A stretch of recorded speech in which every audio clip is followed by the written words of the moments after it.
Play Store kan lut anga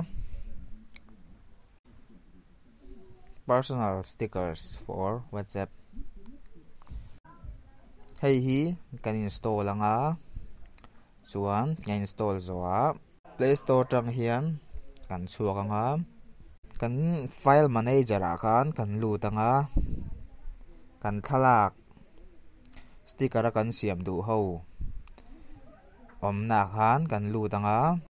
khami folder a khan wa pathum ai tam nge tur kha ania thalak kha kan thalak te kha du chuan kan edit theya ti hian kan edit theya kan edit zoa kan save anga chumi zoa kan rename anga extension kha kan thak don ani jpg atang khan png ya kan thak anga ti hian kan thak anga chuan kan thalak sticker kan du ho zong kha kan thak vek anga kan thak zoa kan chuak anga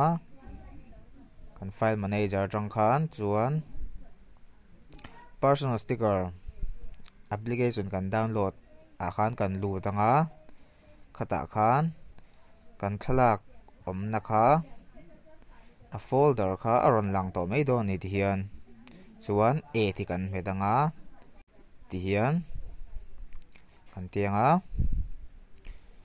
chuan sticker chu kan siam zo ni mai chuan WhatsApp kan lut anga chuan